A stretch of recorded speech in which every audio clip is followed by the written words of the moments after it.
Boa tarde, pessoal. Hoje iremos para a última parte da revisão da prova que vocês terão semana que vem. E agora vamos revisar um pouco sobre triângulos. Primeiramente, o que é necessário para formar um triângulo? É necessário três coisas. O que são elas? Três vértices. Aqui tem um vértice, aqui tem outro e aqui tem outro. Três lados. Temos esse lado A, esse lado C e esse lado B. E três ângulos, como vocês podem ver aqui dentro, temos o ângulo A, o ângulo B e o ângulo C, ângulo A, B e C. Então com essas três coisas, os três lados, os três vértices e os três ângulos, temos um triângulo. Vamos ver agora um pouco da classificação dos triângulos. Quanto aos seus lados, nós temos três classificações. Temos o triângulo equilátero, o triângulo isósceles e o triângulo escaleno. Quando o triângulo é equilátero? O triângulo é equilátero quando os seus três lados têm o mesmo valor. Aqui nós temos esse lado e esse lado. Está representado os três com a mesma letra, letra A, porque todos têm o mesmo valor. Podem ver que todos têm 6 centímetros. Então, quando em um triângulo todos os lados tiverem o mesmo valor, iremos chamar ele de triângulo equilátero. E o triângulo isósceles? O triângulo isósceles vai acontecer quando apenas dois lados tiverem o mesmo valor. Podemos ver que aqui mede 5, o outro lado mede 5, mas esse lado daqui de baixo mede 4, então é diferente.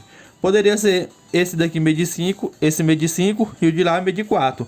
Também ia ser um triângulo isósceles. Então, um triângulo isósceles tem que ter dois lados iguais e um diferente. Esse lado, por exemplo, como é 5, pode valer 5, botei a letra de A. Esse outro lado 5, botei a letra de A porque tem o mesmo tamanho. Esse outro, como mede 4, botei a letra B. Então, dois lados iguais, um diferente, triângulo isósceles. E o triângulo escaleno? O triângulo escaleno, ele se dá quando nenhum dos lados tem mesma medida. Por exemplo, essa medida do lado A mede 4 centímetros. O do lado B mede 6 centímetros. E o do lado C mede 8 centímetros.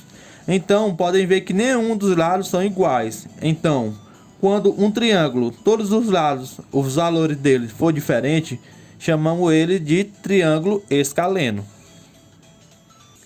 Agora vamos ver as classificações do triângulo quanto aos ângulos.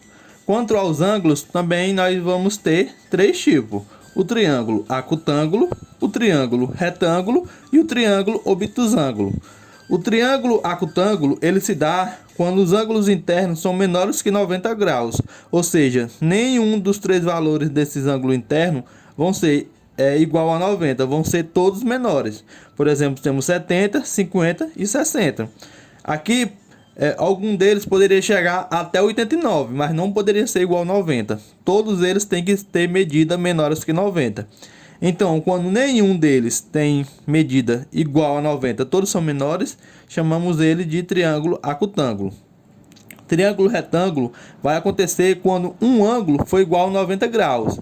Como já foi visto, quando o triângulo tem esse desenho de um quadrado e uma bola no meio, quer dizer que esse ângulo vai medir 90 graus. Então, quando há um ângulo dentro do triângulo que mede 90 graus, chamamos ele de triângulo retângulo. E o triângulo obtusângulo? O triângulo obtusângulo vai se formar quando um ângulo for maior que 90. Desses três, quando um ângulo for maior que 90, ele vai ser um obtusângulo. Qual ângulo desses três é maior que 90? Esse daqui, né? Ele mede 130 graus. Ele podia medir 120, 95. Se fosse maior que 90, ele já ia ser um obtusângulo. Então, aqui temos esses três tipos de triângulos quanto aos ângulos: triângulo acutângulo, triângulo retângulo e triângulo obtusângulo. Outra propriedade muito interessante para revisar com vocês, que já foi falado, são os ângulos opostos pelo vértice. O que acontece quando o ângulo é oposto pelo vértice? Primeiro, onde é o vértice? O vértice é o ponto em comum entre duas retas. Aqui temos a reta R, podemos chamar, e a reta T. esse ponto aqui é o ponto em comum, que é chamado de vértice. Então, os ângulos opostos, que seja esse ângulo é oposto a esse ângulo. Esse rosa é oposto a esse rosa. Esse azul é oposto a esse azul. Eles vão ter a mesma medida. Por exemplo, se eu digo aqui que esse ângulo mede 50 graus, esse outro ângulo, como é oposto a ele, vai medir quanto? 50. Ele só pode medir 50, porque é obrigatório um ângulo oposto medir o mesmo valor. Da mesma forma, esse valor aqui vai ser igual esse daqui. Mas podemos ver que esses dois formam um ângulo raso, né? E vocês sabem que um ângulo raso, ele mede 180. Então, de 50 para 180, falta quanto? 130, né? E se esse vale 130, obrigatoriamente o outro tem que valer 130 graus. Então não esqueça, toda vez que um ângulo for oposto ao vértice, ele vai ter a mesma medida. Os dois terão a mesma medida. E nesse caso, como vamos saber qual é o ângulo oposto ao 75? É esse todo aqui? Não. Lembre-se bem, quando você vai formar um ângulo, você tem que sempre prolongar as retas para uma ultrapassar a outra. Ou seja, se aqui nós temos essa reta, você vai prolongar ela. Então, essa reta aqui ainda vai ser a reta T e essa vai ser a reta R. Ou seja, agora sim nós podemos definir esse ângulo. Desses três ângulos aqui, que nós temos 100 valores, qual é o ângulo oposto ao ângulo que mede 75 graus? Esse daqui, certo? Porque ó, está oposto do outro lado. Então, esse ângulo vai medir 75 graus. Esses dois ângulos aqui, o que vocês podem perceber? Que aqui é uma linha reta, né? Ele forma um ângulo raso. Um ângulo raso mede 180. Se nós já temos 75 graus, de 75 para 180, falta quanto? 105. E se esse ângulo é oposto a esse ângulo, esse daqui também vai medir 105. Então nunca se esqueçam de prolongar uma reta quando ele está só a metade. Por exemplo, como estava o desenho aqui e aqui. Você sempre tem que prolongar uma reta para ficar como se fosse, por exemplo, um X. Aqui temos dois ângulos opostos pelo vértice. E, como já falamos, ele tem o mesmo valor. Mas vamos supor que a questão pergunta qual o valor de X. Então, você vai pegar 4x mais 5. Ele tem que ser igual, né? 2x mais 15. 4x traz o 2x mudando de sinal. Igual a 15, passa o 5 mudando de sinal.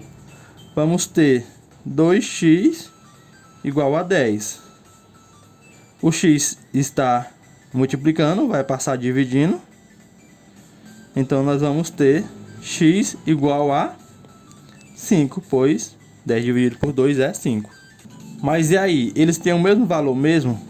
Esses dois lados que são opostos? Então é só você fazer o seguinte. Pega no lugar de x, bota o 5. Quanto é 4 vezes 5? 4. O x não vale 5? Dá 20. 20 mais 5? 25. Então esse lado vai valer 25 graus, certo? E esse outro? O x vale quanto? 5, né? 2 vezes 5, 10. 10 mais 15, 25. Então pode-se comprovar que os dois lados medem 25 graus. Outro exemplo. Temos aqui de novo dois ângulos opostos pelo vértice. Quanto vai valer esses dois ângulos? Nós já temos o valor de 55, então esse daqui ele vai ser o suplemento, porque vai fazer um ângulo raso. Então de 55 para 180 falta quanto? 125, tá, pessoal? Errei aqui. É 125. Pois 125 mais 55 dá 180. Então, como esse é o oposto, vai também dar 125. E aqui, esse ângulo aqui é oposto a esse, né? Vocês podem perceber que esse desenho aqui significa que ele é um ângulo reto, certo? Então, um ângulo reto, vocês já sabem que é 90 graus, né? Então, o outro lado também vai medir 90 graus, pois são opostos, e ele, se ele deu o valor desse quadrado com a bolotinha no meio, vocês já sabem que ele mede 90 graus. E todos vão medir 90 graus. Por quê? Porque se aqui também forma um ângulo raso, se aqui tem 90, para chegar a 180, só falta 90. Então aqui também vai medir 90. E aqui também vai medir 90. Outro assunto muito importante, pessoal, que eu passei para vocês, que é importante revisar, é sobre os ângulos correspondentes. Ângulos alternos internos, ângulos alternos externos, ângulos colaterais internos e ângulos colaterais externos. O que são ângulos correspondentes? Aqui eu botei que o ângulo correspondente é o A e o E, o B e o F, o C e o G, e o D e o H. O ângulo A e o E. Onde está o ângulo A? O ângulo A, esse que sai em branco, e o ângulo E. Por que ele é correspondente? Pois ele está no mesmo lado. Como vocês podem perceber, se aqui fosse a xerox dessa outra bola, está na parte de cima e esse também está na parte de cima. Nos ângulos correspondentes, nós temos o mesmo valor. Por exemplo, se esse vai medir 10, esse também vai medir 10. O ângulo B e o ângulo F. O ângulo B pintado de vermelho e o ângulo F pintado de vermelho. Vocês podem perceber que ele está do mesmo tamanho, né? E os dois pintados de vermelho. Isso significa que eles também têm o mesmo valor e são correspondentes. Assim como o ângulo C, que está de azul, e o ângulo G, que está de azul. Podem ver que se fosse uma pizza e você tirasse esse pedaço azul e outra pizza do mesmo sabor, igual, e você tirasse o mesmo pedaço dela, ia ficar no mesmo lugar, certo? Então, os dois têm o mesmo valor. E temos o ângulo D e o ângulo H, também com o mesmo valor. Podem ver, ó, que está do mesmo tamanho e pintado da mesma cor. Então, para você identificar um ângulo correspondente, você divide e tenta imaginar como se fossem apenas uma cópia, como se fosse esse círculo uma cópia desse. Então vocês podem ver que essa parte está na parte de baixo, assim como essa está na parte de baixo, e assim sucessivamente. Temos também os ângulos alternos internos. Como vamos saber que o ângulo é interno? Primeiramente, você pode ver que há uma semi-reta aqui, um segmento de reta aqui e outro segmento de reta, né? E aqui está a parte de dentro. Então, essa parte de dentro aqui é a parte interna. E ele fala que tem uns ângulos internos alternos. Alterno significa que um está de um lado e outro do outro, alternando. Quais os ângulos alternos internos que temos aqui? O ângulo D e o ângulo E. Estão todos o D na parte de dentro e o E também. Só que o D está de um lado da reta e o E do outro, certo? Qual o outro ângulo alterno interno? O ângulo C, que está desse lado, e o ângulo F. Estão internamente, mas estão alternados. E a regra diz que os ângulos alternos internos têm o mesmo valor. Você pode perceber que esse C aqui ele vai ser congruente ao B, certo? Porque eles são opostos ao vértice. E se ele é congruente a esse B que tem um valor, que é o vermelho, ele também vai ser congruente a esse vermelho. Pois se você pegar essa parte vermelha e subir nessa reta, ela vai ficar exatamente onde está essa outra parte. Então eu pintei dessa mesma cor para ficar mais claro para vocês. Então esses dois vão ter o mesmo valor, assim como esses dois vão ter o mesmo valor. Porque da mesma forma, se você pegar esse ângulo e subir nessa reta como se ele fosse um carrinho, ele vai ficar no mesmo lugar desse ângulo A. E o ângulo A é oposto ao ângulo D. E da mesma forma vamos ter os ângulos alternos externos. Os ângulos alternos externos vão ser externos, quer dizer que é do lado de fora.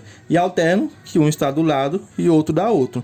Por exemplo, o A é externo, né? Está do lado de fora. Qual é o ângulo externo mais alterno do outro lado? O ângulo H, como vocês podem ver. Ele tem o mesmo valor. Por quê? Esse ângulo H não é o mesmo ângulo D, não tem a mesma medida. Se você pegar ele e empurrar aqui para cima, não vai ter a mesma medida. Então eles vão ter os mesmos valores, assim como o ângulo B e o ângulo G. Se você pegar esse ângulo G e subir ele aqui para cima, vocês podem ver que ele vai dar o mesmo tamanho do ângulo C. Então, o ângulo B e o G têm os mesmos valores e eles são ângulos alternos internos. Alternos porque estão lados diferentes da reta e externos porque estão da parte externa, ou seja, de fora. Vamos ter também os ângulos colaterais internos. Quais são os ângulos colaterais? Colaterais quer dizer que estão do mesmo lado. Internos que estão da parte de dentro. Aqui vamos ter o ângulo D e o ângulo F. E tem uma propriedade que diz que os ângulos colaterais internos, a soma dos dois vai dar 180 graus. Então a soma desses dois vai dar 180, assim como a soma do C e do E vai dar 180, porque eles são colaterais. Colaterais do mesmo lado, interno na parte de dentro, ângulo C e ângulo E. E, por último, vamos ter os ângulos colaterais externos, ou seja, estão do mesmo lado, mas estão da parte de fora. Quais são os ângulos colaterais externos? O ângulo B e o ângulo H, B e H, e o ângulo A e o ângulo G. São colaterais do mesmo lado e externo da parte de fora. A soma dos dois tem que dar 180, assim como a soma desses dois tem que dar 180. Mas por que tem que dar 180? Por exemplo, esses são colaterais externos, né? Se esse azul é o mesmo valor desse, então, se você pegar esse valor branco com esse azul, ou seja, o ângulo A e o C, vai fazer o quê? Um ângulo raso. E todo ângulo raso tem 180 graus. Então, pessoal, essa foi a revisão da prova de vocês. Qualquer dúvida, pode estar me mandando mensagem, pode estar me perguntando: professor, não entendi aquilo, não entendi isso, que eu vou estar tentando passar da melhor forma para vocês. E de já quero desejar uma excelente prova para vocês.